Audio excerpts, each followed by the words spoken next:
Good morning, ladies and gentlemen. This is the first in the Energy Dialogue series that we will be having this week as part of CARICOM Energy Month. The Energy Dialogue series is really what we refer to as a Caribbean Sustainable Energy Forum event, CSEF. Typically, we would have had CSEF every 2 years.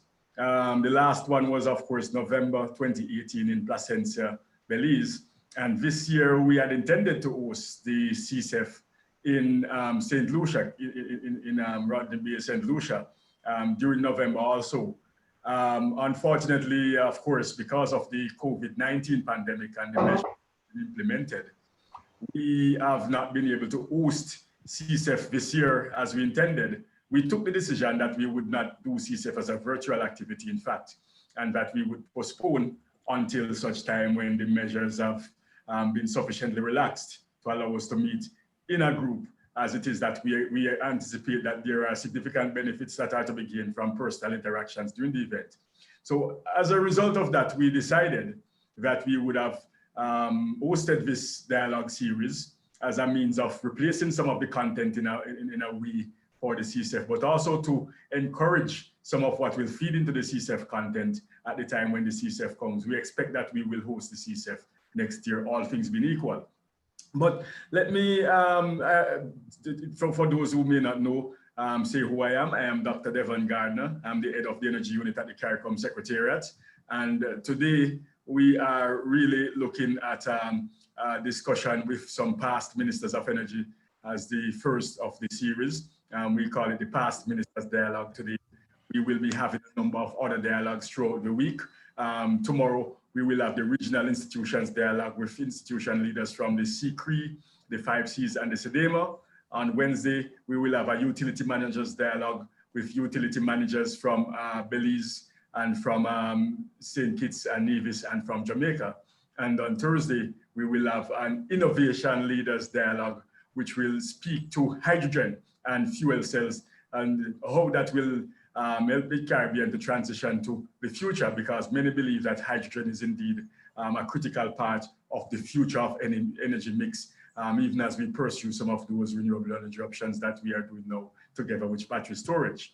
So this morning, when it passed energy ministers, what's the context? In 2013, April 2013 to be exact, 1st of April 2013, CARICOM for the first time adopted a regional energy policy. And along with that policy was what is referred to as the Caribbean Sustainable Energy Roadmap and Strategy. And that roadmap and strategy was intended to facilitate the implementation of the sustainable energy aspects of the policy, recognizing that at that time, many countries, most of the countries did not have a lot of experience with renewable energy implementation or much of the energy efficiency pieces that the policy promoted. So energy ministers in Port of Spain approved that policy and strategy and roadmap. And among those energy ministers are 3 ministers that we have here today, 3 past ministers that we have here in the dialogue today. We have Darcy Boyce, who is from Barbados. We have Philip Paulwell, who is from Jamaica. And we, of course, have Kevin Ramnarine, who was from the then host of the meeting, Trinidad and Tobago. Participating in that conversation this morning as the host of that dialogue is Winston Connolly of the Cayman Islands. Ladies and gentlemen, Winston is what you would call an independent non-executive director of the Cayman Island Monetary Authority, and is a former managing partner of the Laneston International Management Limited, which is a fiduciary and financial services firm in Cayman. Now, interestingly for you to know with respect to Winston, which is why we believe Winston is one of the most aptly qualified persons to deal with this, because in a sense, he has been there, done that as a member of the Cayman National Assembly. Winston served as a member of parliament in the Cayman Islands and was, of course, in that role, someone who was tasked with chairing the committee for developing the national energy policy of the Cayman Islands. Over 25 years of financial experiences in law, and of course, with his experience in the energy sector in Cayman, which is one of the more, if you want to call it, storybook experiences that the Caribbean have seen. Cayman Islands doing quite a bit in terms of solar integration, battery storage, and also they are now in the process of implementing waste to energy. We think that Winston, with his experiences in the Cayman Island, Cayman being an associate member state of CARICOM, would be able to manage that conversation and that dialogue with our ministers from the CARICOM member states with whom we are working. So it's really for us to understand, ladies and gentlemen, within the context of CARICOM, having started on a path where heads of governments in 2002 mandated that we look at opportunities and options for a common regional energy policy, to the state where in 2012 the policy was finalized, and then in 2013 it was approved. Fast forward to 2020, trying to understand what would have been some of the considerations that went into the approval of the policy, and what were some of the expectations. Are we where we're supposed to be? Halfway through the implementation of the roadmap and strategy, which was a 15-year strategy, this is now 8 years later. Have we made the kind of progress that we intended to? And of course, are we on track to make the progress that we have defined in that roadmap up to 2027? Those are some of the things we are trying to understand. Understanding within the myriad of opportunities within the region, from fossil reserves in Trinidad and Tobago, Guyana, Suriname, and other countries that are also exploring within their waters, to renewable energy options, solar, wind, biomass options and opportunities, hydro in some areas. And of course, there is a view that the oceans also hold significant potential, coupled with the technology opportunities, such as battery storage, etc. And the end use options for energy efficiency applications, from lighting efficiency to cooling efficiency, to home and building energy management systems, you name it, different kind of distributed energy resources, to smart grid options and opportunities, smart building designs, electric vehicles. It's a wide range of menu that we have available to us within the countries. And the understanding we are trying to gain out of today's dialogue is, in a sense, what it is from a policy and other perspectives that these past ministers would have pretty much looked at in their own offices during their time, and where they are now sitting from their vantage point, having had that experience. Where are there some of those opportunities that can take us to where we want to go in a way which will allow us as a region to meet those goals and targets that we have set for ourselves within the context of energy, consistent with the theme of CARICOM Energy Month, which is for us to really rethink our resilience within the context of all that's going on around us, from the economic issues that are happening globally, where from time to time there are frequent fallouts, to some of the climate and disaster issues. As we speak now, I hear there's another hurricane en route to Central America, Belize being one of those countries that are likely to be affected, just as they were 2 weeks ago by Hurricane Eta. Some of those issues, and of course, with some of the other issues regarding, of course, epidemiological issues that causes changes to demand, like we see happening from COVID-19. Understanding all of those resilience features and those resilience issues, and trying to figure out exactly how it is that we build the right kind of architecture that allows us to be able to utilize the fossil resources that we have effectively, because they are there. So we need to make a decision on how to utilize those, together with the renewable energy options and the energy efficiency applications that are also possible, to get the kind of energy system that allows us to build greater resilience within our societies, and at the same time provide us with the opportunities for economic growth, social advancement, and better environmental protection. Lots of different pieces. I'm going to turn over at this time to our host, Winston Connolly, and Winston will guide us through the remainder of the proceedings.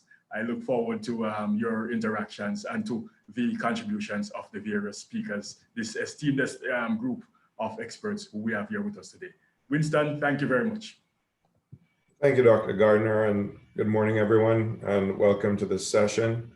I am very privileged to be sitting, even though it's by technology means, next to these distinguished former ministers of Parliament and CARICOM ministers, Mr. Darcy Boyce, Mr. Kevin Ram Nareen, and Mr. Philip Paulwell.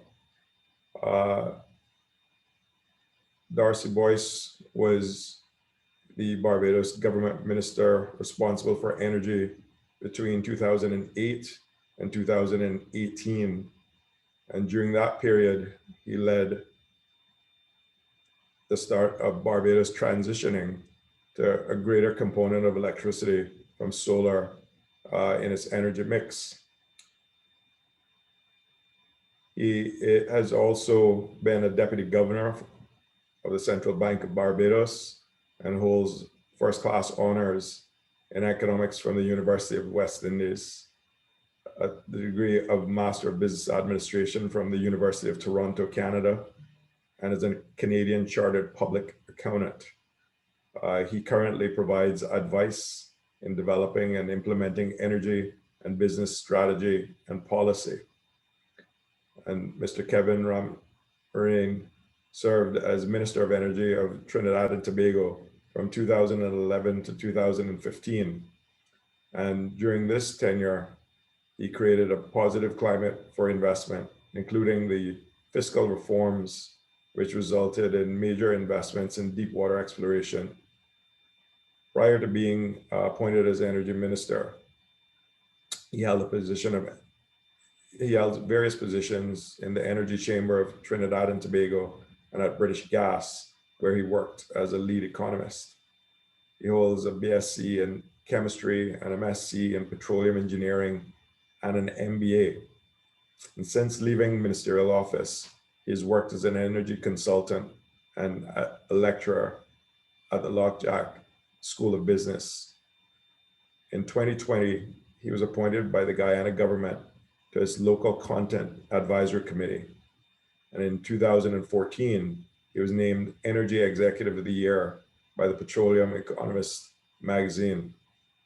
And finally, Mr. Philip Paulwell, who is an attorney at law and the former Minister of Science, Technology, Energy, and Mining in Jamaica. He is, amongst other things, credited with the liberalization of the telecommunications sector. And in 2015, he was accorded the Order of Distinction in the rank of Commander for over 20 years of distinguished service to Parliament. Prior to his political appointments, Mr. Paulwell served in very senior positions in the government of Jamaica.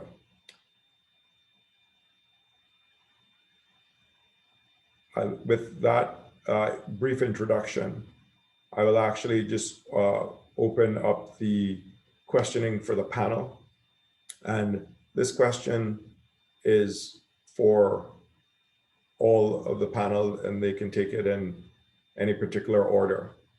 The Caribbean Energy Policy was approved by energy ministers at a meeting in Port of Spain, Trinidad and Tobago on 1st of April, 2013. You were all ministers with responsibility for energy within your respective countries at that time. Give us a sense of what your expectations on the policy, as well as the implementation roadmap and strategy that accompanied it, would have been at that time. And would you say that the current state of the regional energy sector is consistent with all those expectations? And maybe we can start with Darcy, move to Kevin, and go to Philip. Thank you, Winston. Good morning to the other panelists. Good morning to the members of the audience. When we approved that regional energy policy 7.5 years ago now, I think we all recognized that we were embarking on something that was fairly new to us. And we were doing it at a time when there was a great deal of uncertainty in the world of energy, as well as uncertainty in the general economics of the world. I don't think we did it with any super expectations that it was going to get implemented entirely at a breakneck pace. what we wanted to do was, I think, to get all the countries' focus on looking at the same sorts of issues that we were facing, and maybe to work together, consult on how we could make our economies a little bit more resilient and a little bit more prosperous.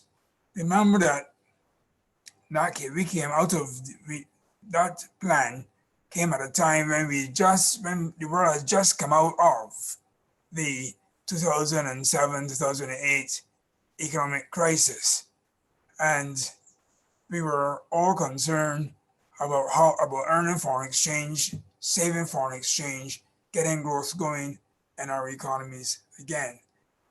We also come out of a situation where energy prices have fluctuated quite a lot, moving up to $140 a barrel and so on. And so we were worried about the fluctuations in the price of energy in our economies and how that was impacting negatively on our businesses and on our households. For myself, I saw the approval of the plan as a start of looking at the institutional arrangements in the region that we had to deal with in order to move the region onto more energy self-sufficiency, energy security, and to get a spur for growth from the energy sector. So, and I always expected that we would have a relatively slow start in terms of projects, but that once we had a few demonstration projects going, once we dealt with the issues of the licensing arrangements, issues of pricing, the issues of the grid and integration and so on, we would then begin to get an exponential growth in the way we move forward. So we're halfway in, and I think we've all begun to tackle those matters of the institutional arrangements around energy. We've all looked at ways of how we can get more energy security. We've looked at ways of how we can incentivize the energy sector, particularly the sustainable energy sector. And now I think we're now at a stage where we are beginning to see the interest peak in executing the policies, the projects that we had kind of envisaged in the energy policy. So I think that I am not too concerned that we haven't got as many projects going as people might have expected. I think it was important for the utilities and the policymakers to take their time and make sure that what they were doing wasn't likely to come back to hurt them, particularly for countries where the grid was a very small grid, and where error can have very significant impact on the countries. So I believe that we have made adequate progress, but what I also believe is that in the next few years we will see the progress escalate very significantly as we have come to grips with a lot of the issues that we had to deal with when we started out on this journey. Thanks, Vincent. I think I'll stop there for now, and then we can come back later on if you want. Yes, thanks, Darcy. And the same question to Kevin.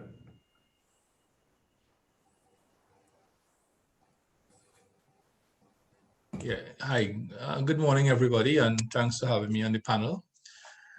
At the time the CARICOM energy policy was finalized in Port of Spain, I was the Minister of Energy at that time, and it was finalized at a special meeting of COTED, which was attended by the energy ministers of the region. The context of 2013 should not be lost on us.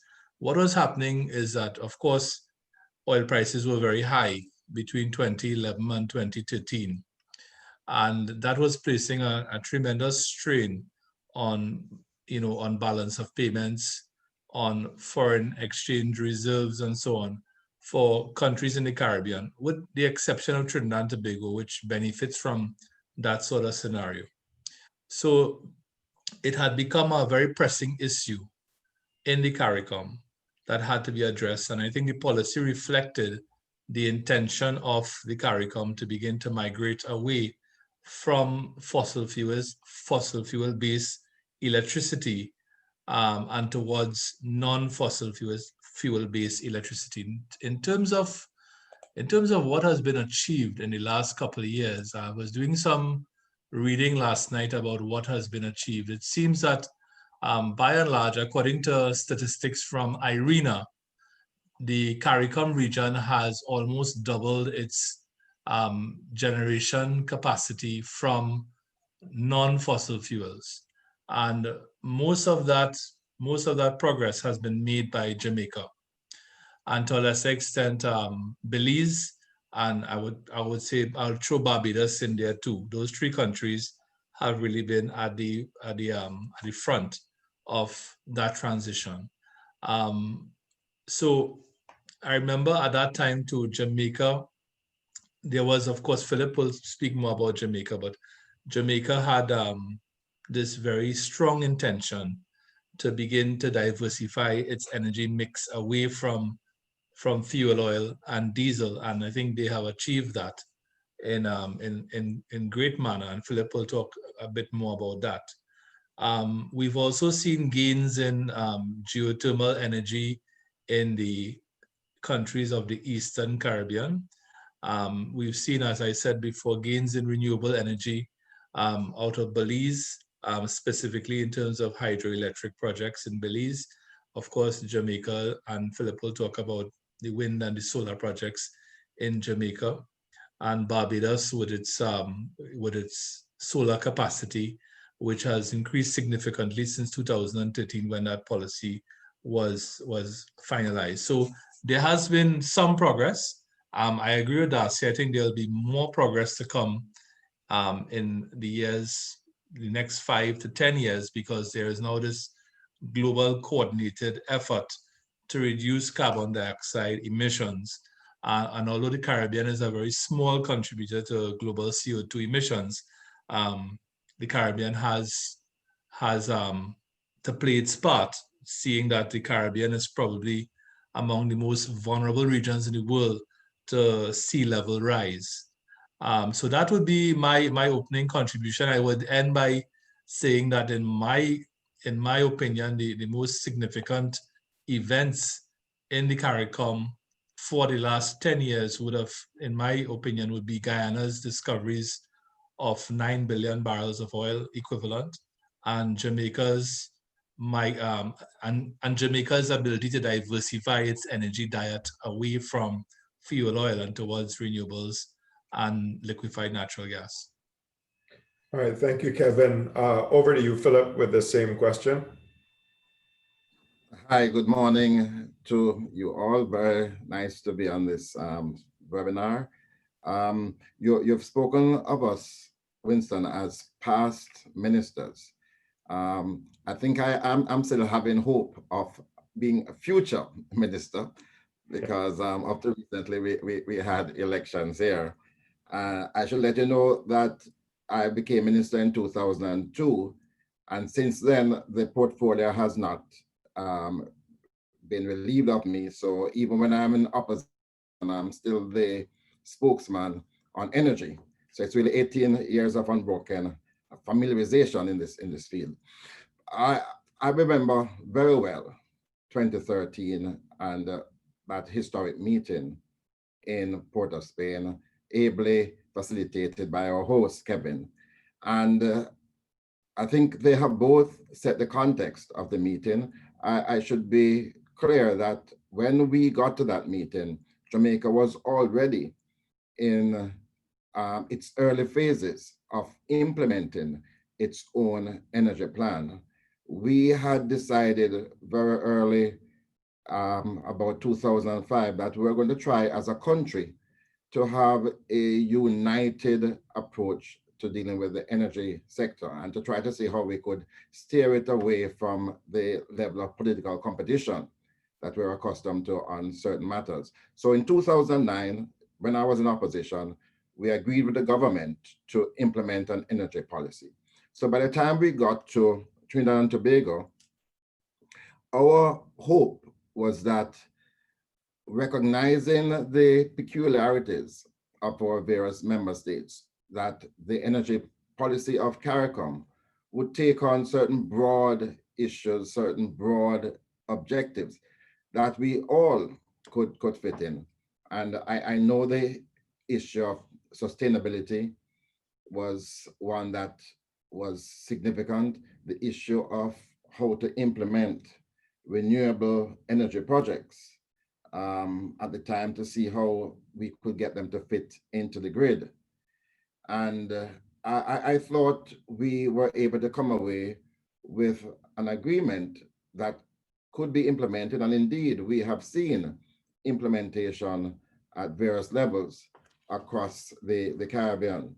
In relation to our own objective in Jamaica, we had a vision to have a modern, efficient, diversified, and environmentally sustainable energy sector, providing affordable and accessible energy supplies with long-term energy security and supported by informed public behavior on energy issues.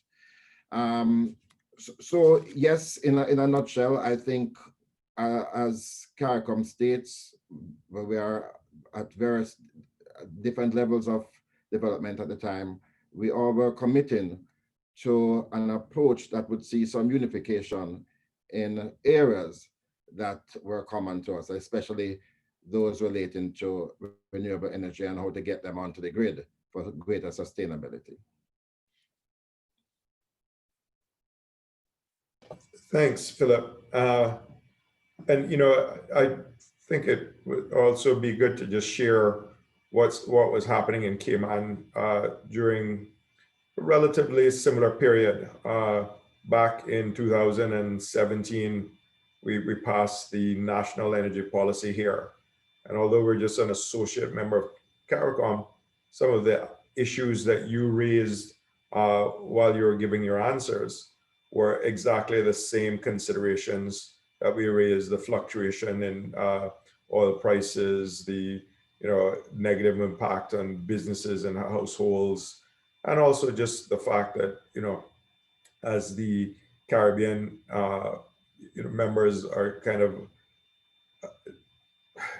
we come together as CARICOM, either associate members or full members, but in many ways we still act singly, and that it means that when we go out to try to get pricing, etc., it's not always a coordinated effort. But we were producing less than 1% of our energy by renewables, doing the traditional diesel and other fossil fuel. And now, 3 years later, we've already tripled that. We're going out for RFPs for energy. We're entertaining everything from natural gas to more solar, and we've also explored OTEC. So there are a lot of ambitious steps that are being taken in the Cayman Islands.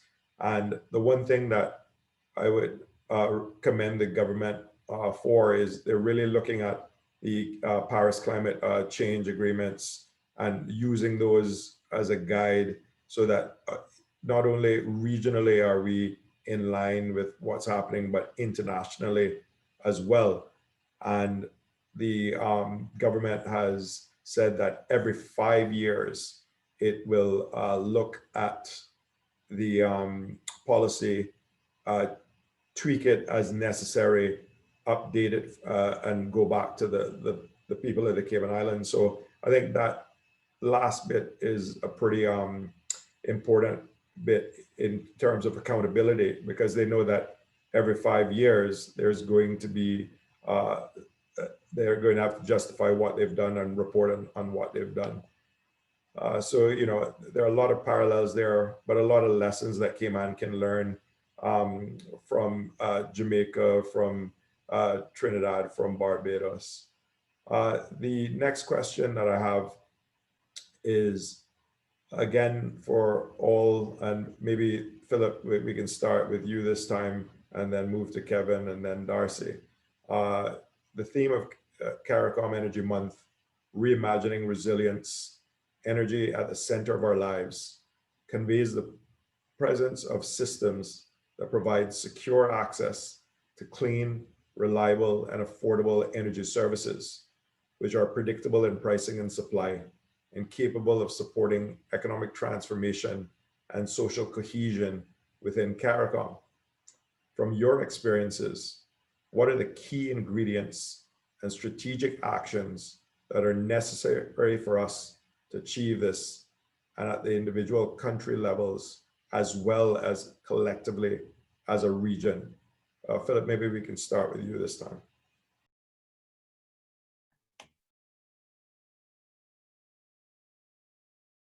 Okay, are you hearing me? Just making sure. Philip, we can hear you. Yes. Okay. All right. So I'll start looking at the country level first, and then look broadly more at CARICOM. I should let you know, in 2002, the price of electric energy in Jamaica was about 42 US cents per kilowatt hour. It was burdensome on our people, both in the commercial area and also residential. And we saw that as a major obstacle to our growth and development as a country.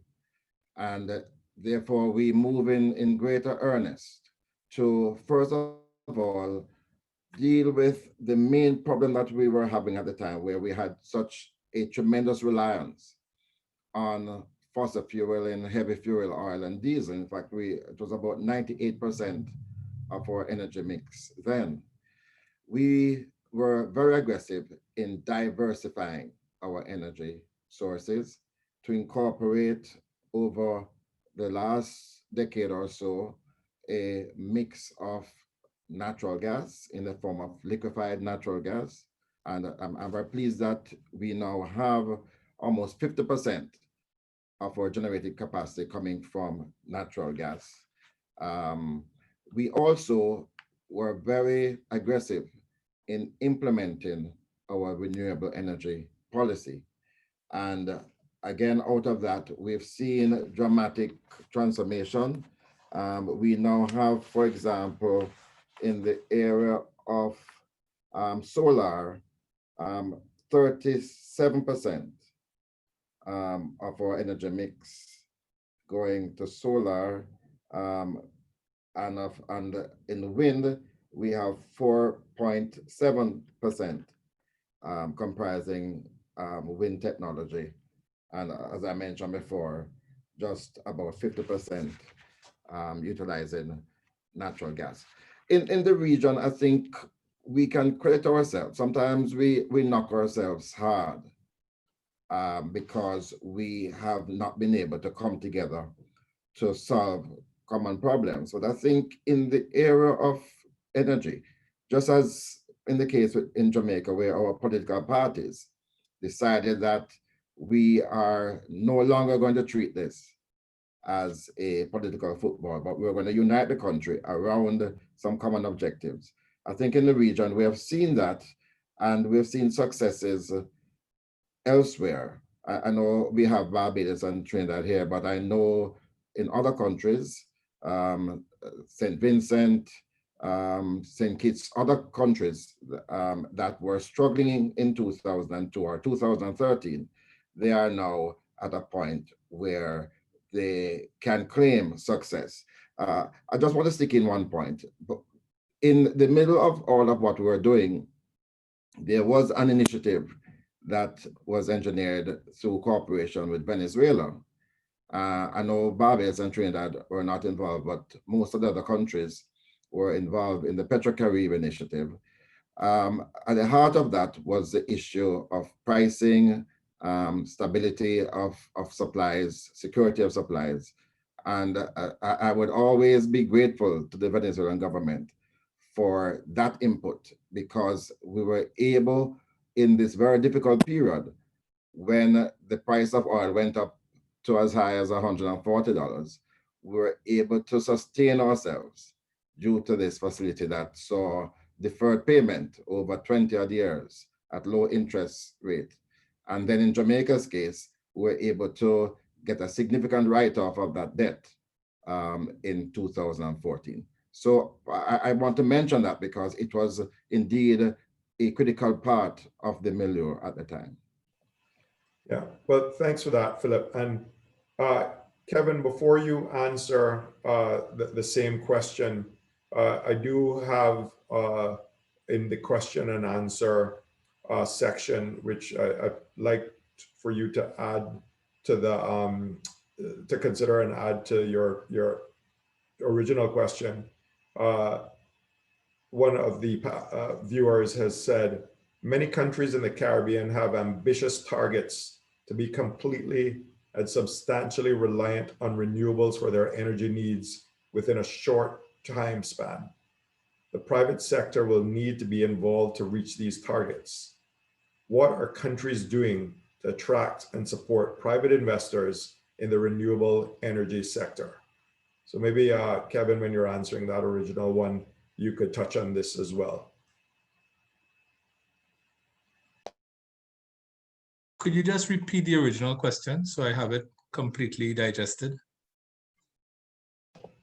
Yes, the question was the theme of CARICOM Energy Month, reimagining resilience, energy at the center of our lives, conveys the presence of systems that provide secure access to clean, reliable, and affordable energy services, which are predictable in pricing and supply, and capable of supporting economic transformation and social cohesion within CARICOM.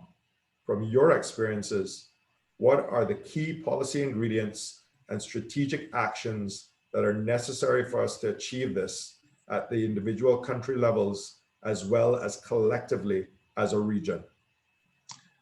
Yeah, that's a very long question, but I'll start off with a very profound something I read this morning. I read an article this morning on a forum called energyforgrowthhub.org. Energyforgrowthhub.org is a forum that is put together by a gentleman named Todd Moss, who used to be Assistant Secretary of State of the United States. And he has his own energy website here, doing a lot of good work.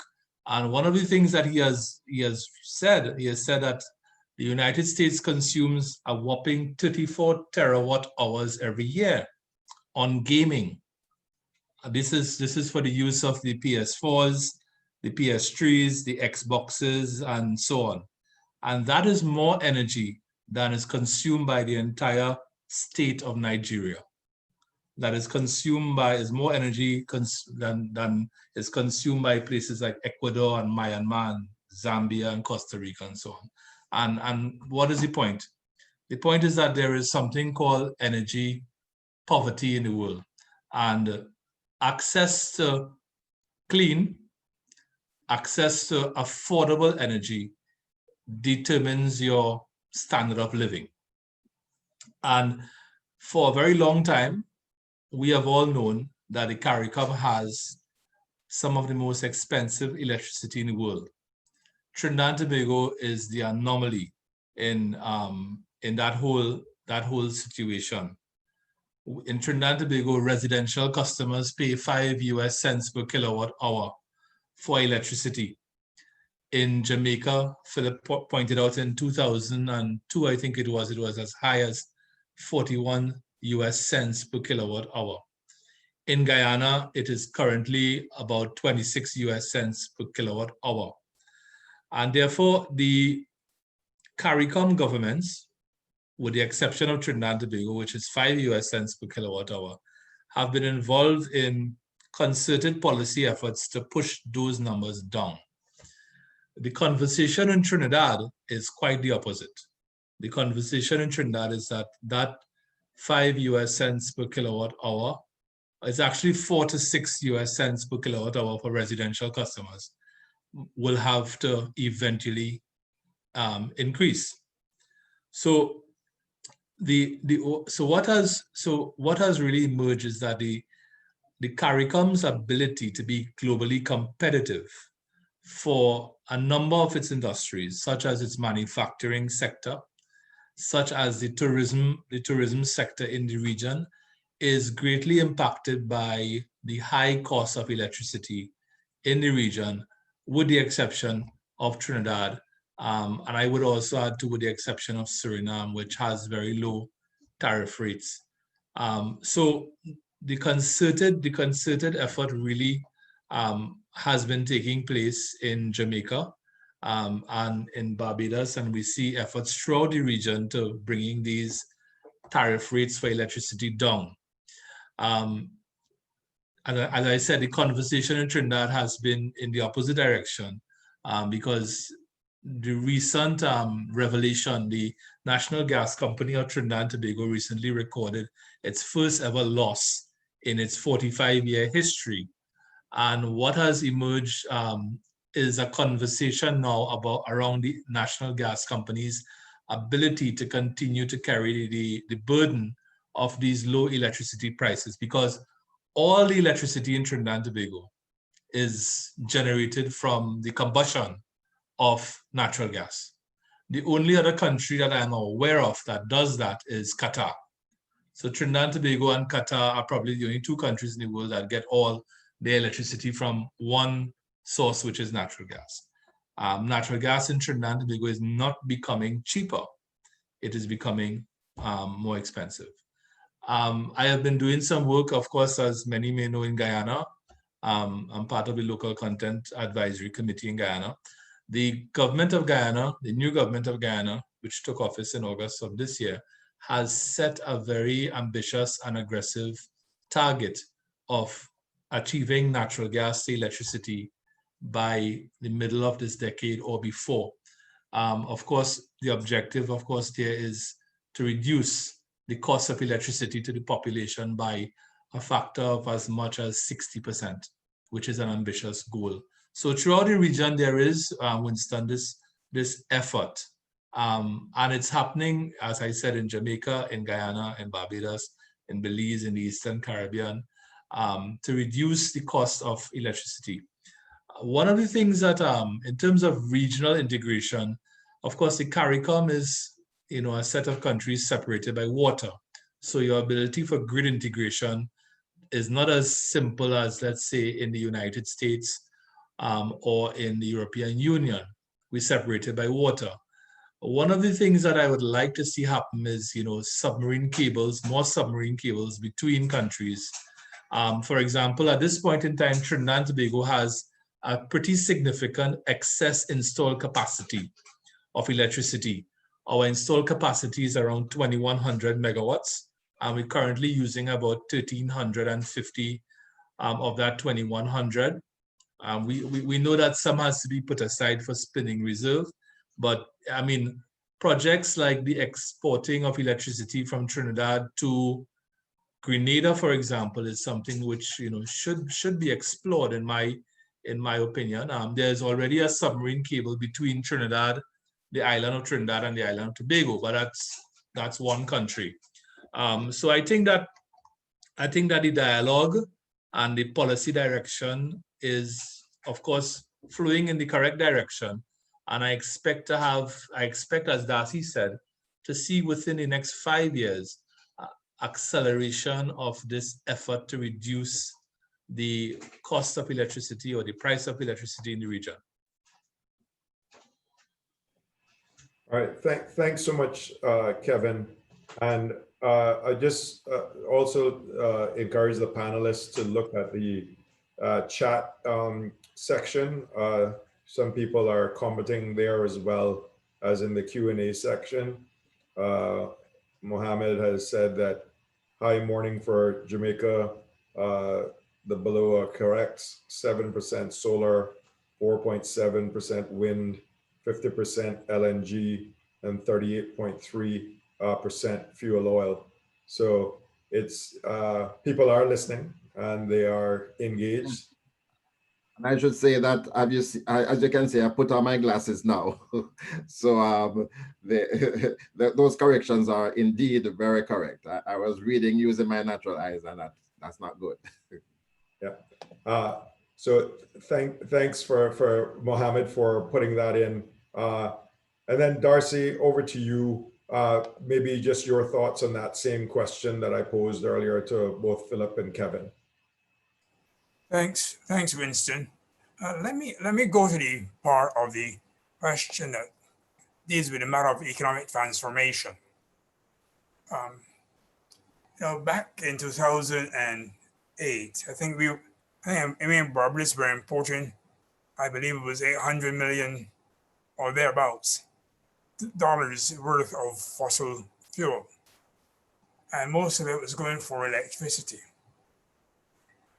Each time we imported $1 worth of fossil fuel, that caused a use of foreign exchange at a time when we were all looking to earn foreign exchange.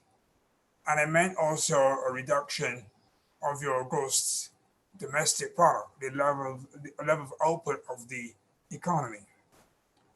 What the move towards energy security, and particularly energy security using indigenous natural resources, does for us, it helps us to get some economic transformation going, helps us to create jobs, reduce foreign exchange use, and therefore the pressure to earn foreign exchange or to borrow foreign exchange, and it enables us to increase our gross domestic product, the level of economic activity in the country.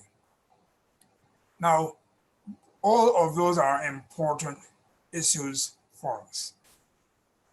The economic transformation that we also are looking at with the renewable energy also creates the opportunity for us to democratize the energy sector in the region, to involve a lot more people in ownership of the energy sector, and have more people participate as entrepreneurs in that energy sector. So, and I think that what is when to get those things to happen, I think there are two key things that have to be put in place. We have started work on those things already, and that work, I believe, is continuing throughout the region.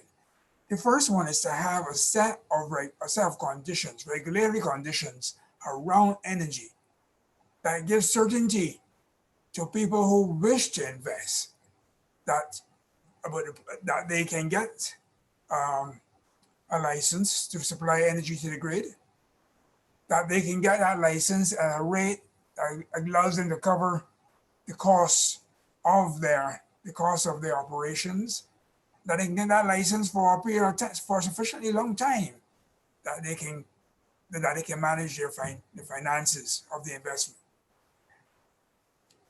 And secondly, to find the financing to do these things. I believe that the financing is available. There are different ways we have to cut and dice it to make it fit. But the work on that has already begun as well. And the work certainly on the regulatory measures that give certainty to investors, that work has already begun. I mean, recently in Barbados, the feed-in tariff has been set after consultation with a large number of people, and that's there now. So I expect we'll see more people coming to look for that. Feed-in tariffs have been set for utility scale operations as well as for smaller operations less than 1 megawatt, and we'll see people coming to look for that. The other issue which I want to touch on is the matter of security, the continued access to energy. Fortunately for us, because we have so much potential in indigenous renewable energy, we are likely, once we can get that roll out and to physically secure those renewable energy installations against climate events, to be able to have that reliability of supply, which we were looking for. That reliability of supply will no longer be dependent upon the pricing of fossil fuel energy. And so moving to the renewable energy with the appropriate safeguards, construction standards, and so on, to make sure that we are able to weather severe climate events. It gives us the opportunity to transform the economy in many ways and to transform it with an energy source that does not contribute further to our environmental degradation. Indeed, improves that environmental status of our countries. I think now I'll stop there, Mr. Chair. Okay, thank you so much, Darcy. That's very poignant, and you touched on the environment, and for a number of CARICOM countries, especially small island developing states, where the environment plays a big role in tourism and other things. It's always important that when we develop, we don't cannibalize on one sector of and overdo it on another. But you touched on energy security, and I wanted to continue that theme with the next question. Member states have, over the past 2 to 3 decades, taken significant steps to secure national energy supplies. Traditionally, energy security has been an effort undertaken at the country level, but there is increasing acceptance of an emerging principle of energy security as a common responsibility, suggesting that national energy security relies on energy security within neighboring countries and on coordinated solutions among neighbors.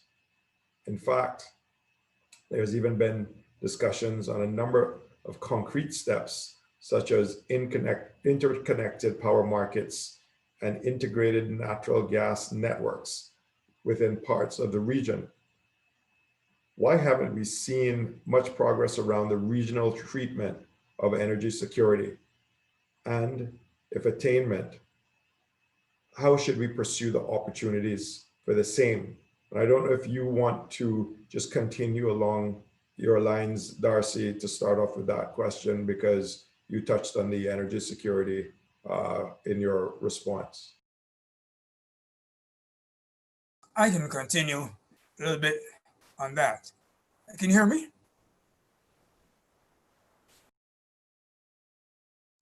You can hear me? Yes, Darcy, I can hear you well. Yeah, thanks. Now, when we discussed the matter of energy security at the time, we were very much focused on fossil fuel. We had to import the heavy fuel oil, the diesel, some of us the LNG, some of us had natural gas.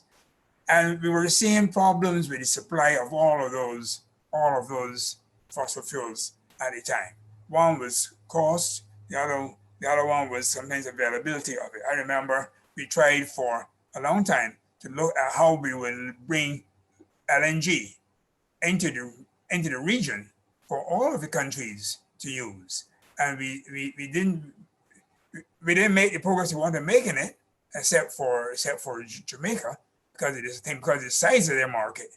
Most of us had a very small market, so those of us who use natural gas had that problem of the security of supply of natural gas. We had it in Barbados, and we had to find a solution, which involved bringing small amounts of natural gas from overseas in some small containers to supply the market that use natural gas. Now,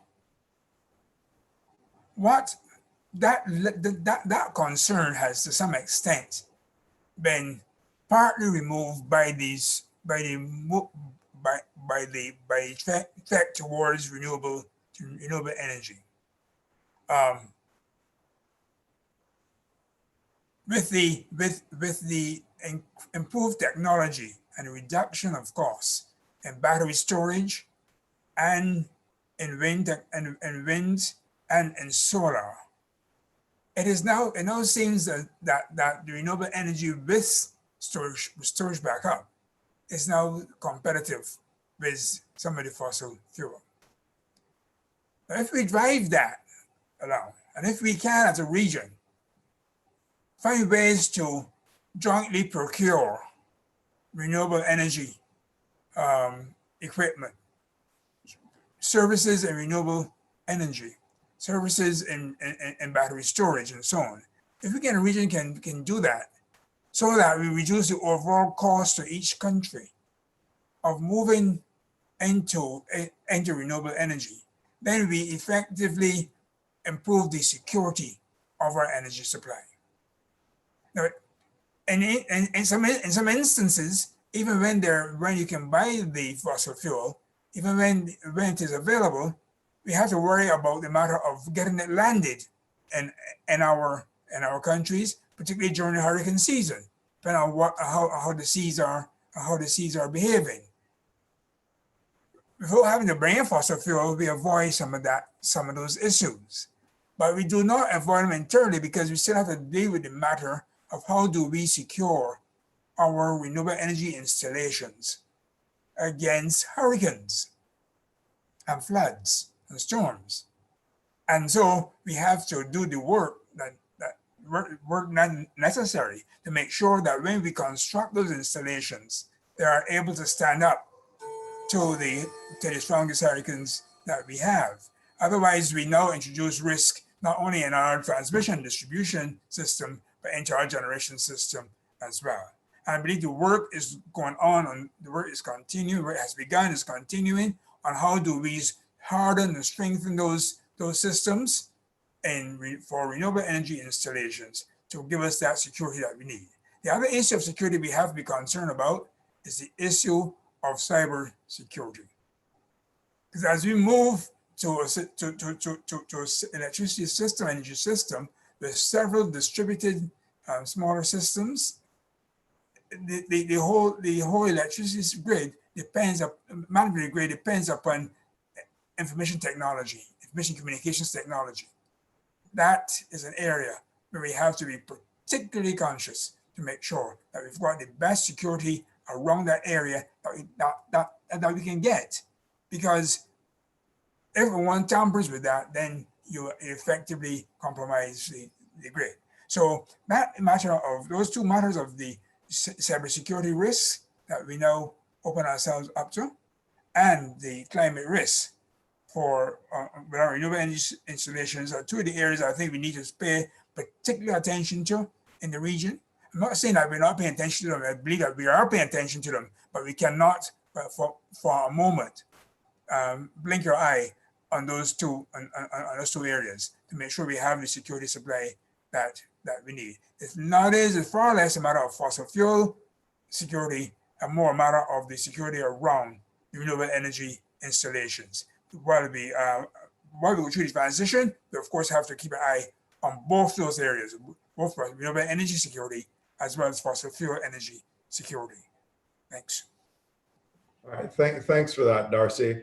And Kevin, I'm not picking on you, but the audience may be, because I have another question in the question and answer section, and it's from Roger, and he asks, how exactly will Guyana's significant oil discovery help the energy transition? So if you could touch on that one in your answer to the question I posed to Darcy, that would be greatly appreciated as well. Well, one of the intentions of the Guyanese government is to use the revenues from that significant oil industry it's now developing to continue to develop the green side of Guyana. Guyana is one of the greenest countries on the face of the earth. 85% of Guyana is covered by forest and jungle. One of the projects that will happen in the next 5 years are investments in hydroelectric projects in Guyana. So that's using revenue from oil to build out renewable energy infrastructure in Guyana. And, you know, sometimes when we talk about renewable energy, we tend to exclude hydroelectric. But hydroelectric is a significant part of renewable energy. It's not only wind and solar. So that is those are the stated plans of the Guyanese government to diversify away from fuel oil and diesel for electricity and move towards natural gas, which is a lot less carbon intensive than fuel oil and diesel, and towards hydroelectricity, which, as you know, Guyana has abundant hydroelectric resource given its huge river systems. So that is how it will aid the energy transition. Okay, thanks, Kevin. And your thoughts on energy security, both regionally and country by country? Yeah, I think with the exception of the risk posed by hurricanes, which is a significant risk for countries that are in the hurricane belt, with the exception of that, there really isn't an energy security risk to the Caribbean, because everybody, by and large, has adequate supplies of electricity, either from importation of fuel oil and diesel, or importation of LNG, or from their own solar and wind and hydro sources. I think the issue really is the vulnerability of solar systems and wind turbines to hurricanes. And that, unfortunately, is something over which we have very little control. But I think the real issue is really an issue of cost, and driving that cost downward. So in my opinion, the issue with energy security is really an issue of natural disaster.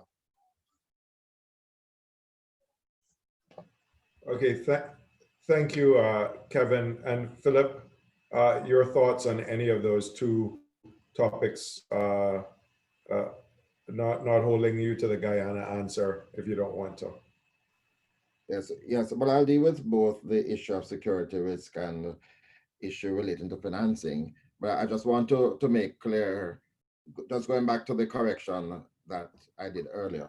I was actually looking at our 2037 fuel mix objective when I mentioned 37% solar.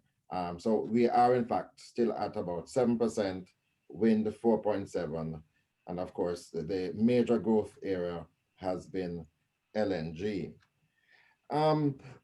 In relation to security, energy security, we have embarked on this massive program to get investment into infrastructure development in Jamaica. If I could just focus a little bit on the LNG facilities, we have gotten foreign investors to invest just about $750 million of infrastructure for LNG. And the aim is for Jamaica to establish a hub so that other territories would be able to purchase LNG from Jamaica. And I think that has started. The aim is to grow, to develop it so that the entire region where there are deficiencies can benefit. In relation to financing, we are able to get investors in this area because we do provide them with a clear a certain regulatory framework that they can rely on. We provide them with a 20-year license so that they'll be able to distribute electricity to the grid. And I recall in 2015, many of us were summoned to Washington, D.C., where the then Vice President Biden decided that the US was going to play an even greater role in the Caribbean, and did provide, through OPIC, assurances to investors, especially in the renewable sector, for them to invest. So we do have two large American companies doing wind and solar. So I think the investments will come. I think the financing will come once you have a regulatory system that is certain, that is fair, and that will accommodate the new players in a way that will ensure their own profitability. Thanks for that, Philip. And in no means am I keeping you on the spot, but there is a question in the chat group that says policy has played an important role in advancing energy diversification in Jamaica. However, what are the next steps to making electricity more affordable to the masses? And I guess not just because you are the Jamaica person in the group, I'm going to direct that one to you. Yes, and thanks again. And that's the reason why I would like to be a future energy minister again, to get the prices even lower. You know, when I was minister, we had set an objective for the a price point that we should achieve at if we were to secure development, if we were to enable our industries to grow. And it was coming from 42 US cents per kilowatt hour, we were looking to get to between 15 and 18 US cents per kilowatt hour. We have not achieved that as yet. We are about somewhere between 26 and 28 cents. So there has been some movement down. Some of it has to do with the depression in the price of oil generally, and that we still have some capacity on HFO and diesel. So how are we going to get to between 15 and 18 cents? There are some other things that we have to achieve.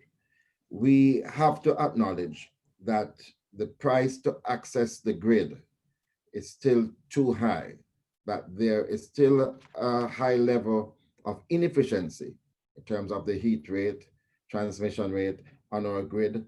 And I think that ought to be the focus now, while we continue in this process towards diversification.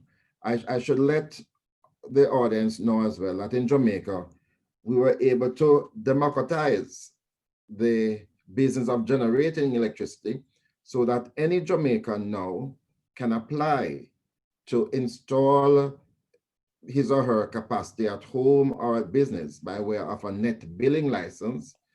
And that will enable that person to generate for himself, but also for the excess capacity to be sold to the grid.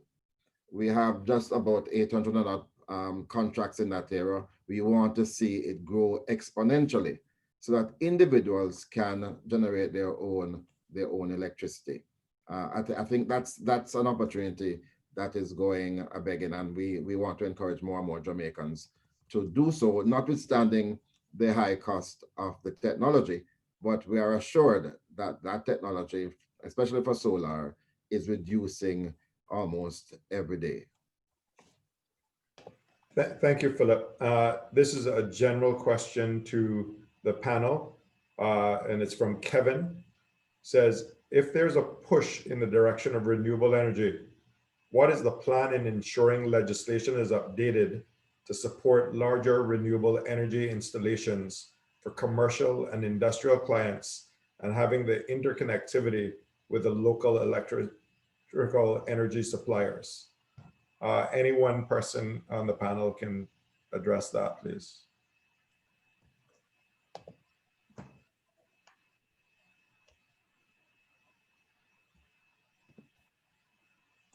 Kevin? Well, I could Well, attempt. sorry, go ahead, Philip. Yeah, I could attempt it briefly because we have, as part of our policy mix, a facility that will enable what we call wheeling, power wheeling, to occur, where a large company will be able to generate electricity for itself across various points in the island. Unfortunately, the regulator or the government has not yet issued any licenses for power wheeling. But this is really an opportunity for businesses, and it's really to encourage them to, in their own energy security and in trying to get to the price points that I believe will enable us to be competitive, will enable them to install capacity to get to their other points in the country through wheeling. We've also, as I mentioned earlier, we do have net billing as well for the smaller companies and the individuals. But Kevin, you're saying something. Yeah, one of the major obstacles to renewable energy taking root in Trinidad at the level of residential and commercial customers is the need to amend the law. And there are two specific acts of parliament that have to be amended: the Trinidad and Tobago Electricity Commission Act and the Regulated Industries Commission Act. And those have to be amended to allow for what Jamaica has and what Barbados has, which is net metering or net billing, as Philip calls it. If that were to happen, then persons could set up solar panels on top of their banks and their malls and on top of homes and so on, and generate their own electricity, which could either be used for their own consumption or sold back to the electricity utility. So that is something which has to be done. I am told that my last update on that is that it is before the Office of the Attorney General for the drafting of the relevant bills and so on. But that to me would be a major enabler of renewable energy, of solar and wind in Trinidad at the level of residential and commercial. I just wanted to point out, Trinidad and Tobago has recently entered into an agreement with BP and Shell. Yes, BP and Shell are becoming renewable energy focused companies for the building of a 100 megawatt solar farm in Trinidad and Tobago. I'm told that the power purchase agreement is in the process of being negotiated right now. So Trinidad is not to be left out of the renewable energy race. Okay, thanks for that. Winston? Yes, Darcy? Here in Barbados, back in late 2013, we had a new Electric Light and Power Act, which gave the minister permission and the authority to give licenses to persons who were recommended by the Electric Light and Power Advisory Committee. And once those licenses were issued, then the off-taker, which was the utility, would have to off-take the amount of license covered. And the rates were fixed at the time by the FTC with a rider. Those rates have since been confirmed by the Fair Trading Commission, which in a recent amendment to the Electric Light and Power Advisory Act gave the power to the Fair Trading Commission to make the pricing, make the decision about what prices should be paid to producers for renewable energy. So they don't do that. And once you get a license from this through the committee, the FTC has set the rates at which you can sell that power at, and the time period which you can sell the power, which is 20 years. And I think now, and they've done it both for small systems below 1 megawatt and for systems that go from 1 to 10 megawatts. So I think with that happening, we now put ourselves in a position pretty similar to what Jamaica has been in for a while, in terms of being able to find people who want to invest in the renewable energy sector. And they can invest either for themselves, or they can invest to sell, use it themselves, or invest to sell back to the grid, back to the power company. That's the place.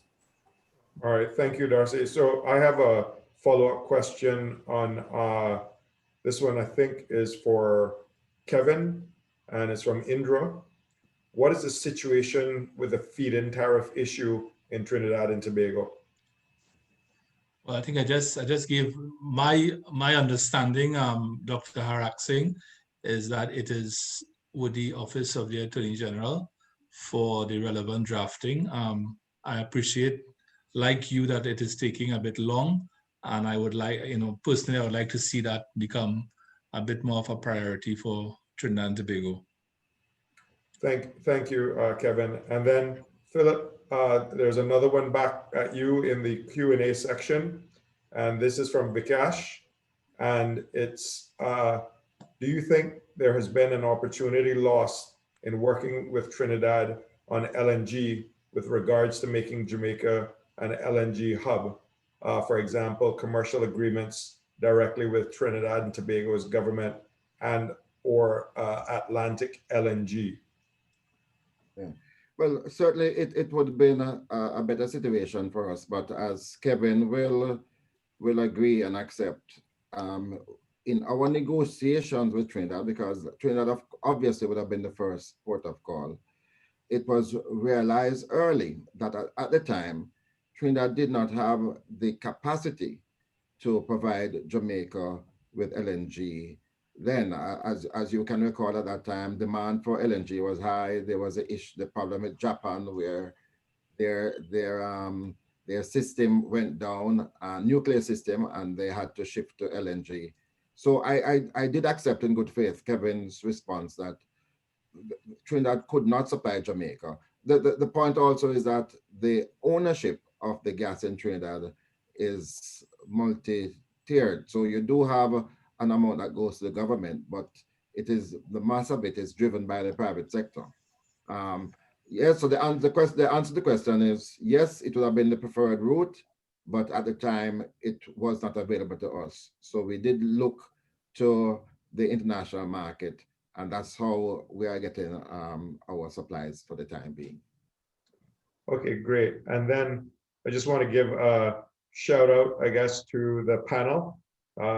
Mohammed says he's enjoying the webinar. It's very great and very informative, but he had to leave, so he's seeing you tomorrow at the other session. So, and then just some more Q&As, and then I'm going to go back to some direct questions to all the panelists, but we want to ensure that, the people that are engaging at least get their questions considered and answered. Vivian has said, the regional governments, how have they been addressing the HSSE problems in relation to renewables and risk with hydro is loss of agriculture, some plant species, etc. Please give your comments.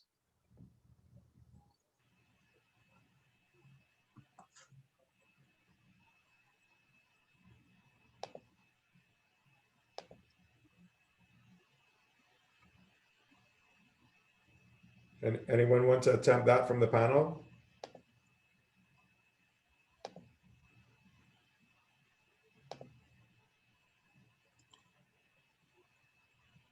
I'm looking for the question in the webinar. It's on the question and answer section, and I've moved them to under answered, so it's not in the open section. Sorry about that. I assumed that they would start to be answered, so I switched them over so that I can monitor what's coming in as they come in. But Vivian said, the regional governments, how have they been addressing the HSSE problems in relation to renewables? That's part one of the question. And then it pointed out, the same person pointed out, risks with hydro is loss of agriculture, some plant species, etc. Please comment.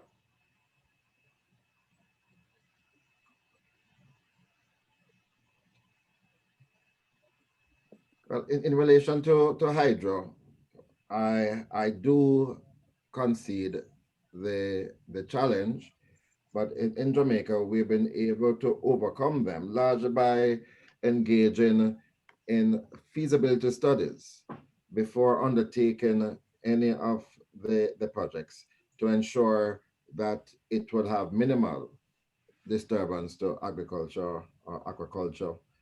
We were able to install just about 13 megawatts of capacity at a place called Magati. We have done hydropower feasibility, at 12 sites, which will enable us to generate 34 megawatts And in all of those sites, we didn't see any terrible negative impact on the surroundings around these. These are areas that we're seeking investors. So I'll use this opportunity on behalf of the government to invite persons who might be interested in aqua and in hydropower facilities in Jamaica. Okay, thank you. And then from Kevin, is it possible for private sector to perform LNG self-generation at this time in Trinidad? LNG cell generation. So I'm trying to understand what that means. Does that mean that the private sector gets involved in producing LNG, or is it that the private sector gets involved in consuming LNG? So I'll say right now the production of LNG in Trinidad is solely the remit of Atlantic LNG, which is owned mainly by BP and Shell, with some small shareholdings by the National Gas Company of Trinidad and Tobago and a couple other companies, a company from China.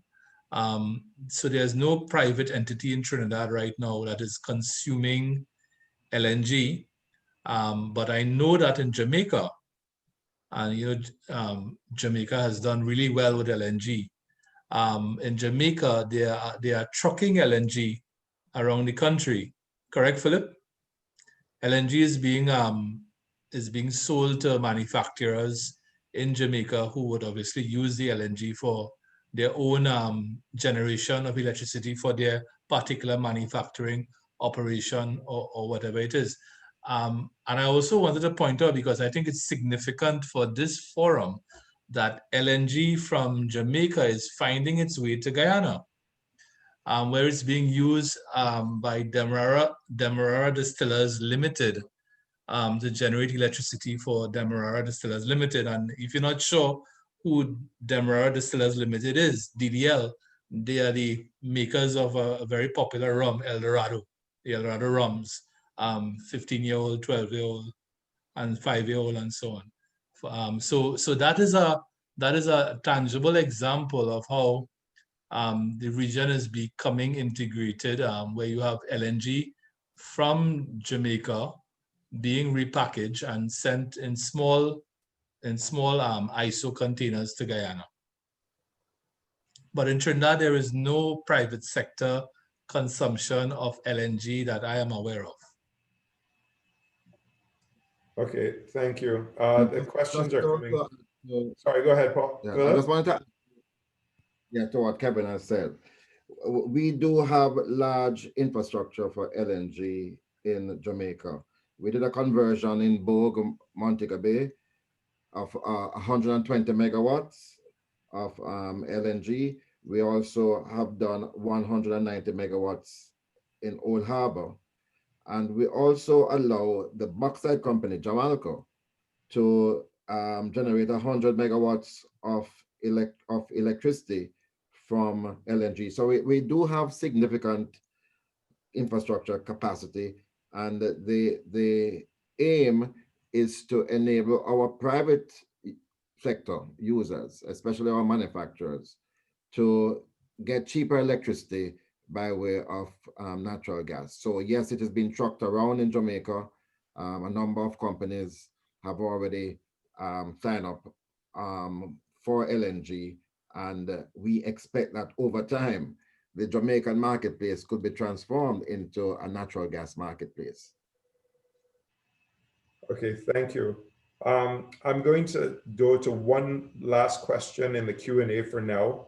I'm going to ask the Secretariat at CARICOM to look at the chat dialogue and perhaps collate those questions, and maybe we can circulate them afterwards. I'm conscious of the time. We have about a half an hour left, and I do want to ask some questions to the panel on some of the topics around the theme of today. So I will ask this last question as an open question to the panel, and then we'll move on from here and ask the Secretariat to perhaps collate the other questions for answers after this session. is there any promise in biogas to ameliorate the waste problems on many islands and provide alternative cooking or cooling fuel?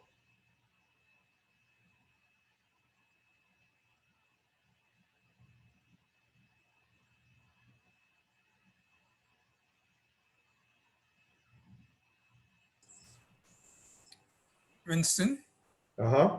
I don't know what the position is now with that, but I know that a few years ago, there were a number of persons, potential investors, looking at the waste from a number of other industries in order to consider doing biogas here. Look at the waste from the rum industry, from the meat industry, from the beer industry, and so on.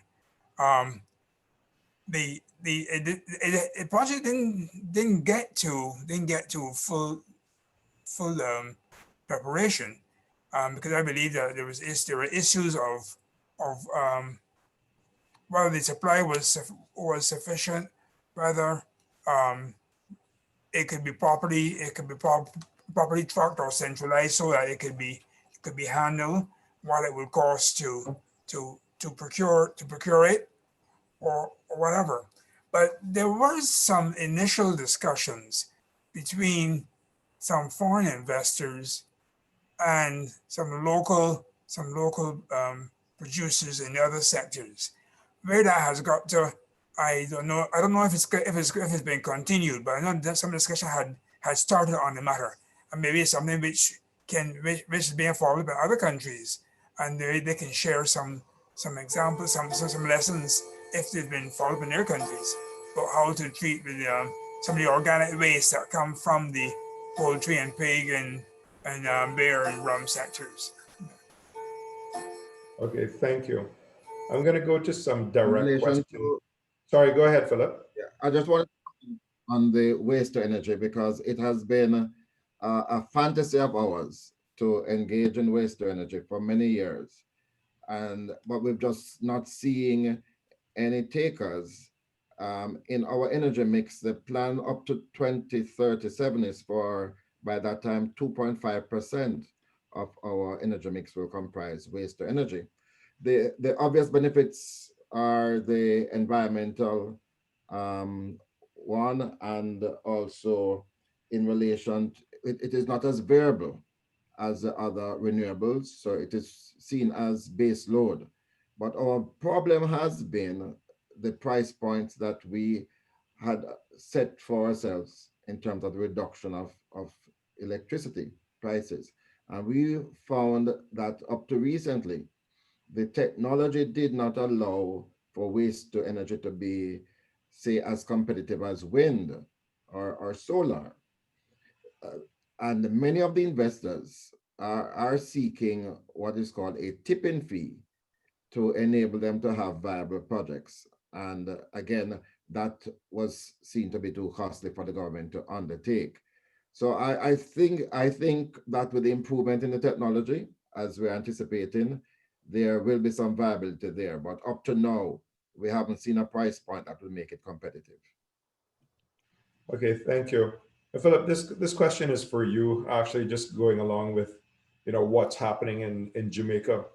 And, with the power generated from diesel fuel, uh, fuel oil, natural gas, wind, solar, biomass, and hydro sources, Jamaica has perhaps the most diversified electricity portfolio within the region. What policy, regulatory, or strategic actions were necessary for getting the country to that state? And what would you single out as the most critical lessons and learnings from the experience? Yeah. Well, the first thing is that there was a deliberate attempt to rally the country around this energy policy that I spoke about. We were able to get both government and opposition and business generally, including academia, to agree on the path for diversification. In fact, we were able to strengthen that by establishing an energy council that comprise all of these various stakeholders, again, including the opposition. And it was at that level that we agreed on an implementation plan to enable us to get to this diversification. There are some important lessons. The most important one for me has to do with the issue of procurement, because we do have elaborate procurement mechanisms in Jamaica. Sometimes the criticism is that it tends to slow down a process. We were able to overcome some of that by enabling the provider of electricity, the main provider, JPSCO, a right of first refusal to change out their technology, and especially in terms of our experience, moving towards LNG. So we were able to overcome the procurement issue by fast-tracking JPSCO's ability to change out its existing equipment. We're able also, in terms of the environment that would attract investment, as I mentioned, we grant 20-year licenses to investors so that they will be assured that once they are competitive and they are able to meet the procurement standards, they would be assured of profits going up to 20 years. I think those are some of the things that we have done to enable us to reach this far. We also have the regulator, which is the Office of Utilities Regulation, that was able to mandate the types of changes to the grid to enable it to embrace this high level of variable electricity. And our ambition is that by 2030, it should be somewhere in the region of about 50% renewables onto the grid. So it is quite possible, as we're proven in Jamaica. Absolutely, and I think you need to be commended for all of that effort that you've done there in Jamaica, because it is something that is very obvious that you're pushing along and ahead, and it can be a lesson for other countries in the region, and it's it also shows that things can get done. I guess especially where we're wearing our politicians' hats now in a kind of bipartisan type environment, because it's for the greater good, So yeah, again, I must commend you on that. Work done across administration. So I'm not taking credit for it in its entirety. I believe that once we're able to settle on a policy and agreed that the implementation should be systematic and should be concerted and involve everybody, then we're well and truly underway. So nothing is going to stop that progress, even with different governments in Jamaica. Yeah.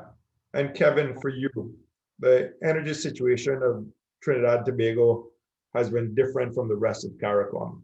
For decades, the country was the only net energy exporter within the region, and its economy has in fact been built on the availability of large amounts of cheap indigenous natural gas and refined petroleum products domestically. This was a major contributing factor towards the establishment of Trinidad and Tobago as a leading industrial nation within CARICOM. The country is nowadays, quote unquote, struggling to integrate renewable energy into its natural gas powered electricity grid. And fuel distribution and marketing companies are dealing with the fallout from the recent removal of the refinery from the value chain for gasoline and diesel. Are these developments changing the structure of the domestic energy situation in Trinidad and Tobago in a significant way? And are there regional ramifications therefrom? The first major issue is the closure of the refinery at Pointe-à-Pierre. The refinery at Pointe-à-Pierre was closed in November 2018. And what replaced the refinery was a company called Paria. Paria imports petroleum products for the domestic market in Trinidad, which is a market of approximately 25,000 barrels per day of petroleum products, the majority of which is gasoline. And Paria also re-exports to customers in the CARICOM. But the scale at which Paria exports to the CARICOM is nothing. I don't have the exact figures, but the level of exports from Paria to the CARICOM is nothing near where Petrotrin was, let's say, 2 or 3 years ago. And even before that, Petrotrin had lost market share because of the Petro-Carib arrangement. So what has happened is that since 1974, Trinidad and Tobago has subsidized the price of petroleum products at the pump. So diesel and gasoline was subsidized at the pump for the population. And in times of high oil prices, that subsidy became a very difficult burden for the government to carry. When I was Minister of Energy, the subsidy was probably at its highest. We were averaging somewhere between 4 to 5 billion Trinidad and Tobago dollars a year in fuel subsidy for gasoline and diesel. What that, of course, led to was a lot of inefficiency because fuel was so cheap. What has happened in the last 5 years is that the subsidy has gradually been whittled away, and the prices of fuel at the pump in Trinidad have increased pretty significantly.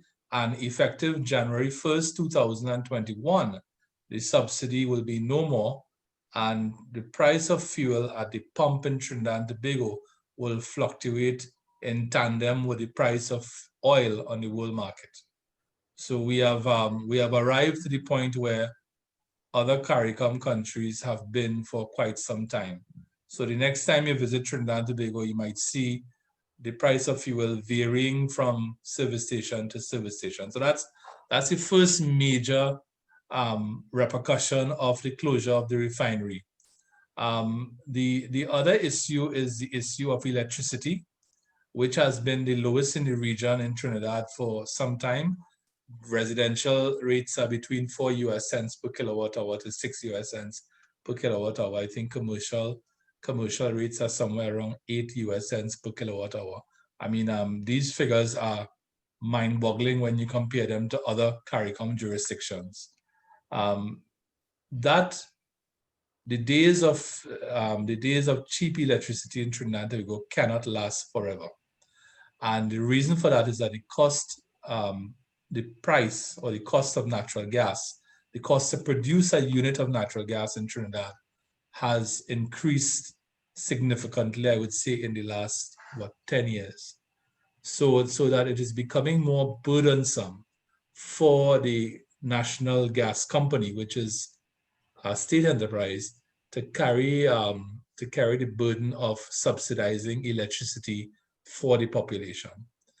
It is inevitable that at some point in time, therefore, the price of electricity to customers, whether they be residential, commercial, or industrial, will have to increase.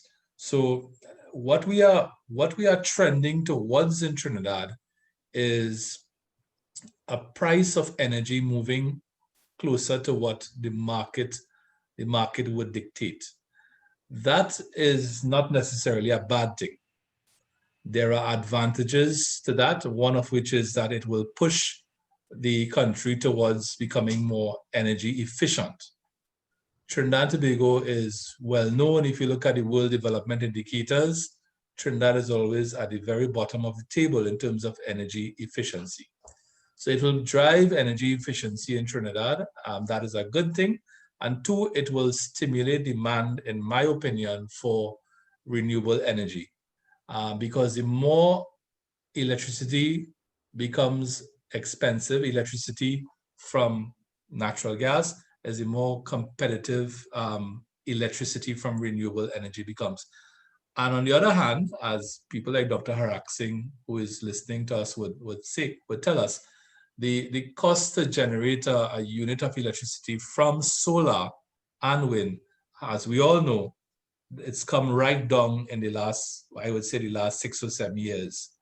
So that these are not necessarily, it is not necessarily a bad thing that Trinidad is trending towards a more, a price point for energy more determined by market forces, as opposed to this history of subsidies that we have, which, as I pointed out, goes back to 1974 for petroleum products, liquid fuels, and of course, includes electricity. So it may stimulate that change that is required in our country. Thanks for that, Kevin. Darcy, Barbados has been lauded for its leadership role, not just regionally, but globally in areas of sustainable energy development, such as solar, water heating, and electric vehicle technology. Why have these successes not translated into other areas such as utility scale biomass cogeneration, wind and solar PV opportunities, and what are the key lessons for the rest of the CARICOM that they should learn from the Barbadian experience? Let me first talk about why we may not have been able to transfer the success in solar water heating to the other renewable energy areas. I think it comes down to two basic things. One is that the structure of regulation in the power industry is very much different from what it is in the hot water industry and so on. When we hold a minute, thanks.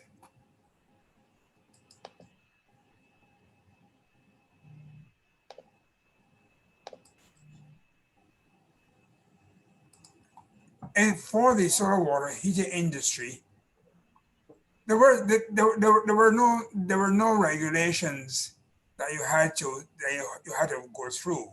You know, other than the electrical things, you had to make sure those were done properly by an electrician and so on. And it took us 20 years or more from when that started with solar water heating to where we've reached today with 40 or 50,000 households. So it hasn't been an overnight kind of issue. It's taken its time to get there. And it's had fiscal incentives along the way. So the absence of regulatory structure, fiscal incentives, and time has got there. And with those fiscal incentives, with the price of electricity, the price of fuel, people, the man industry has been able to see how solar water heating pays for itself in a relatively short period of time. And so he's gone into it. Now, let's go to renewable energy and cogeneration and so on. It is only in the last few years that I think the competitiveness of renewable energy has come down to be on par with or maybe better than fossil fuel energy. And that's a significant point that we have to bear in mind. People were not going to go into renewable energy if it meant that they were not going to make a profit from doing so, or they were not going to save money from doing so. The technology has now come to a stage where renewable energy is competitive. Secondly, the regulatory structure around the electricity is a much more complex structure than it was than it would be around solar water heating or electric vehicles. And we've worked over the last several years to change that regulatory structure. And the work continues even today to change that structure. But that structure is important to be able to encourage private people to invest in the renewable energy exercise.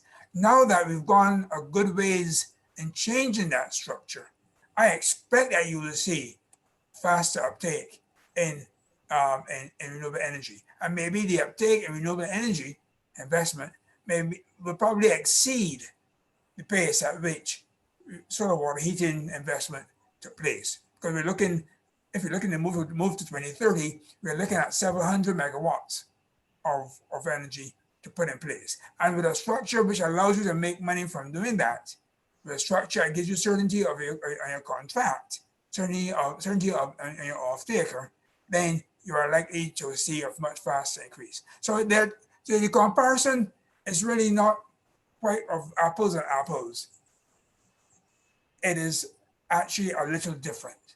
It's apples and oranges, and we've had to unravel a whole set of regulatory arrangements and make them good again, and do so without impacting negatively on the suppliers of electricity and the users of electricity in the country. I think we are at that point, and the government continues to push on it, and I expect we'll see much faster uptake in the next several years. I hope I maybe give some light on that. Yeah, no, and thanks so much for that, Darcy. I'm conscious of the time. We have about 10 minutes left in this session, and the questions are coming fast and furious. So I definitely think that after this, the Secretariat's going to have to do a follow-up with us so that some of these answers can possibly be typed and circulated to the viewers. But I wanted to ask each of you as a general closing question, the following. Over the last decade, what was the single most impactful achievement for CARICOM collectively as a region on energy matters? And within the next decade, where will the biggest opportunity lie? And I'll start with Kevin, go to Philip, and then Darcy, you can close us out. I think there's not one the two biggest achievements of the last decade would be achievements from individual CARICOM countries, Jamaica and Guyana. Of course, Jamaica's shift to LNG, which is remarkable. And I want to publicly congratulate Philip Paulwell for the role he played in making that happen. And, you know, and as he said, it was across administrations, but to have 50% of your electricity coming from LNG, whereas 6 years ago it was zero. I think that's a major achievement for a CARICOM country to be proud of. And the second major achievement would be the discoveries of oil in Guyana, and in 2015, and of course 15 or 16 or 17 discoveries thereafter. Guyana now becoming a major exporter of crude oil, and eventually Guyana would be on target to become the second largest exporter of crude oil in Latin America, second only to Brazil. I think that's a major achievement. So those are the two major achievements, I think, in the region. I think going forward into the future, the future of energy in the region, and this is my opinion, is going to be based on natural gas and renewable energy. I don't see the two of them being divorced. I see the two of them being complementary. And I think that you know, Trinidad has not gotten into the small scale LNG business because our LNG industry was configured for large ships. So our infrastructure at Point Fortin is not able to load small ships, but that will change. I think Jamaica is well on its way to becoming the LNG hub of the Caribbean. Trinidad, as I say, is playing catch up in that regard because our industry was set up for larger vessels. So I think the future really is driving the cost of electricity down and driving our CO2 emissions down.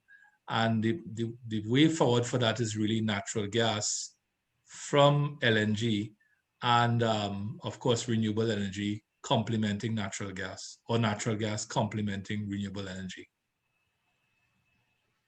Thank you. Thank you. And Philip, Yes, well, thanks very much, Kevin, for those kind words. I think in relation to the region, we can take pride in what we were able to do through the CARICOM energy policy on renewable energy. I think every country was forced to focus on this area, and I believe that we are seeing implementation across all countries. So I think that is probably number one in terms of the achievements of the CARICOM energy policy.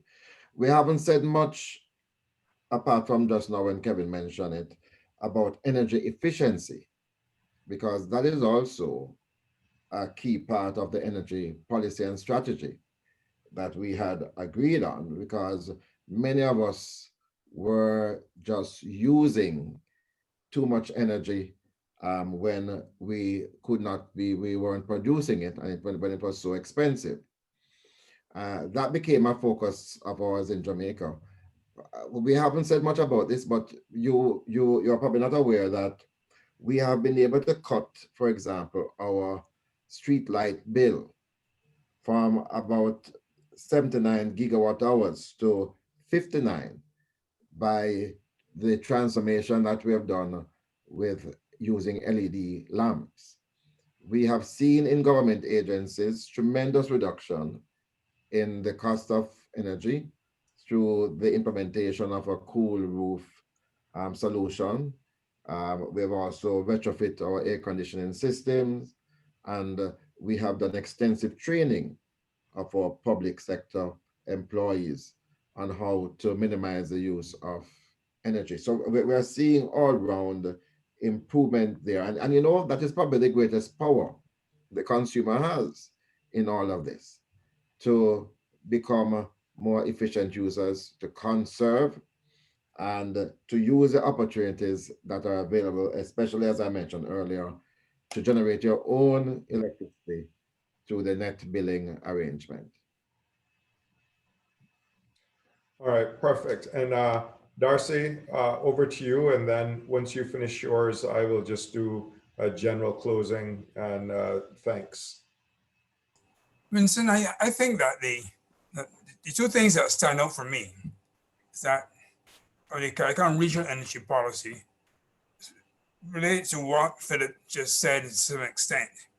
You know, each country in CARICOM now has a few projects, which serve as demonstration projects going on in renewable energy and in energy efficiency. Each country has got a program that has started, got projects that are going on in those areas. Philip mentioned the streetlights in Jamaica. We've got the streetlight project in Antigua, one in St. Kitts, one in St. Vincent, one in Barbados, and roll them out. The second one is that the Caribbean consumer is now, to me, seems to be more aware of what the future of energy could look like without impacting negatively on his pocket or on the environment. Everybody is now clued into the renewable energy business, and they want part of that. They want to be part of that action. That will drive all the participants in this sector to do what they have to do to give us energy security, to give us clean energy, and to give us reliable and cheap energy to the extent that we can.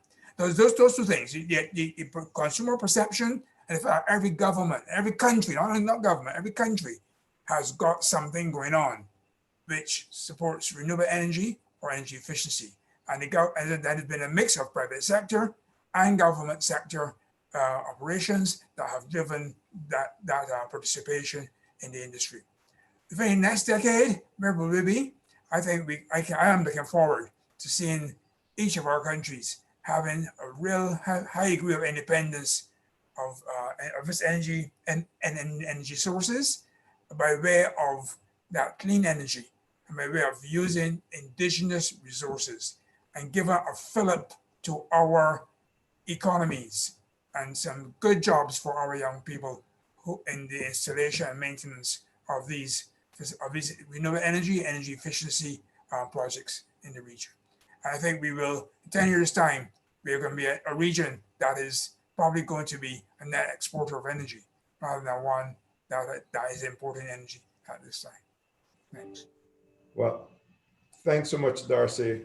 It's exactly 11:30. So thanks to the panel for being efficient and conserving the time allotted to us so well. With that, I'm going to say thank you to each of the panelists. I hope that everyone that's been listening in has gotten a lot of information today, both from a historical perspective, current perspective, and where we should be going in the future. And I, for one, having been monitoring the questions and answers and the chat group, know that you've captivated the audience, panelists. You've had very interactive sessions, a very interactive session. And it's been my pleasure to moderate the panel. And I look forward to the next one because I think that you've now opened people's minds to what is possible. And the one thing that we have to do is sustain the fight to keep getting our respective countries and CARICOM as a whole on the same page and along these starts that we've made, especially in the areas that in the countries that you've mentioned. I think we're off to a good start. So thank you everyone for attending. Thank you especially to the panelists who have given us some food for thought. We appreciate you being here and giving us your time. Thanks everyone. Thank you very much. Thank you, Vincent. Thank you, Devin. Thank you. Thank you. All the best. Thank you, gentlemen. Thank you, Winston. We'll talk. Excellent. All right. Very good work. Bye-bye. Thank you.